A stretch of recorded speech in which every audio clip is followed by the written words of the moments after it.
All right. So now I am in the process of doing my nails. I just removed my nail extensions. As you can see, I got nail powder all over me. Look, clean nails. So this is my view on more about the Lori Vallow case. So we established in my previous video that I think she's a narcissist. She was at one point a very beautiful woman who probably thought she had a chance at stardom, probably thought that her life was going to be special and better than everyone else's life. And when she didn't get that, she basically realized, all right, well, then let me have babies and get married because that allows me to still get that taste of narcissistic glam. Damn, got powder all over me. I'm wearing Gel X, but I fill it with hard gel so it doesn't melt with acetone. So when I do other people's nails, it doesn't melt. But what it does is it does create, whenever I need to get a fresh set, it's a little bit more work for me to remove the product. So we have this beautiful woman who, for some reason, like, she feels that I think that she feels that she was meant for greater things than everybody else in her sphere. When I say sphere, I mean world, like friends, family, coworker, all that stuff. So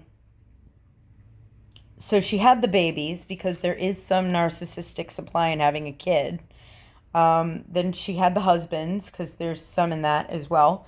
There is a little bit of a implication that she's a bit of a black widow, as in all of the other husbands' deaths were not accidental. But of course, I don't know the details on that. I just listened to her. She got sentenced and she had a rant. And I love watching. One of my favorite YouTubers to watch is Bose versus the World.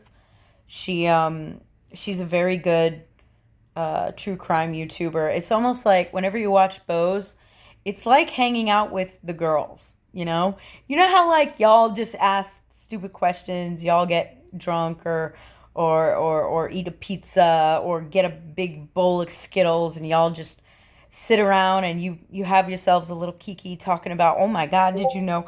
And y'all are sorry, notification. Y'all are just kind of like hanging out.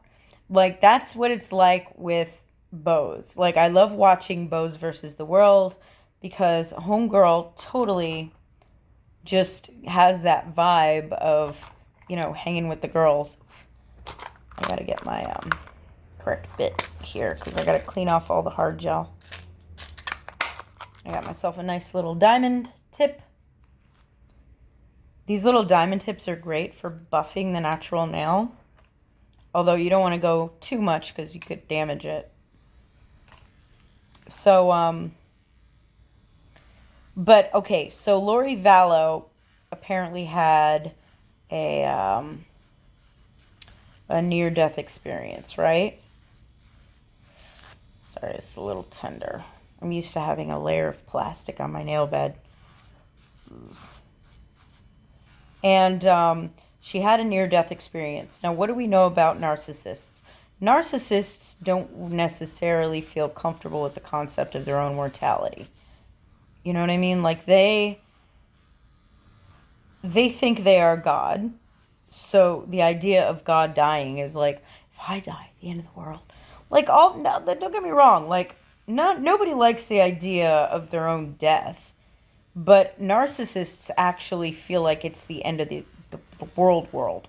Like most people will be like, well, I want my daughter, when I die, I want her to have that necklace because, I want her to feel that I love her. Or, I want my nieces and nephews to get money so they can pay their student loans so that they don't have to struggle. That's the way most normal people think. But a narcissist is like, there is no daughter, there is no niece, there is no nephew, there's just me. And when I die, nothing else happens, and therefore it is the end of the universe. Lori Vallow, it seems so narcissistic to me to be able to think of herself as some sort of deity that can determine whether or not people she likes are evil spirits and deserve to live. She is very much a narcissist in my opinion. You know, obviously I'm not going to diagnose her with narcissistic personality disorder. I don't have the power to do that, nor do I have the training or the know-how, but it's pretty clear that she's somewhere in that area, thinking herself to be a god. But when she had that near-death experience, it really freaked her out because then she realized, oh my God, I'm not a god. I'm just a woman who could probably die if I, you know, have an accident or something happens to me. Like the most of us actually know. But for a narcissist, the realization of just being an ordinary being that could die, it's like scary to them. So she is just freaking out. And I think that's what led to her mental break for all of her delusions because she couldn't exist in a world where it's possible for herself to die. She couldn't. She would rather the world stop existing after she dies and then she'd be okay with it. But she can't exist in a world where she dies and the world keeps on going. That's not an option for her. Like, that's not a possibility for her. So I think that's also in part why she killed her children, because she doesn't like the idea of, oh my God, if anything happens to me, they're going to keep living. And I'm not. That's not cool. Like, there's so many weird, twisted things in her weird, twisted brain that I understand because my world is full of narcissists. I'm in the entertainment world.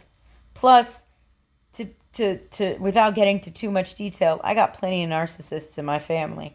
So I know what it looks like. I know what it is.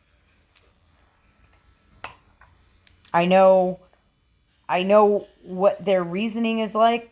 Oh no, that's not the right one. Narcissists do not like the idea of anybody living after they live. Like, they'll be happy if the whole world ends after they die. Like, they don't want anybody else existing after they do. That's why the Jonestown guy felt better with... He wanted to kill himself, but he didn't want to go without the people he believed he controlled, you know? So he was perfectly happy to bring them down with him at gunpoint if need be. But, yeah. So, I'm probably going to upload another video. I'm following the... I was avoiding the Lori Vallow case just because I needed the closure of a sentencing. Now that she has a sentencing, which, by the way, I'm pretty sure I don't know what the rest of this goes. I didn't follow the details of the case. I was scared that she was going to get away with it, because it just seems like evil people always get away with shit. They can lie, they can do horrible things, and they just get away with it. They can steal money, they can murder people. They do stuff, and they get away with it. They get, especially if they are a woman, or particularly attractive, or have some sort of advantage in society, like white skin, or something like that. So I needed to know that she didn't get away with it before I learned more about the case. And I am learning more about it. And I'm seeing straight up, like, how it's going down is basically she's a delusional narcissist who absolutely, positively, undoubtedly, and without question killed her kids. And she didn't kill them because of any highfalutin nothing to do with gods or any of that shit. She killed them because she realized that she's a mortal being and she does not want them to exist beyond her. That's why I think she did it. Anyway, I successfully removed all the product from my nails, and I'm going to put on some Gel X with a little bit of hard gel. Bye.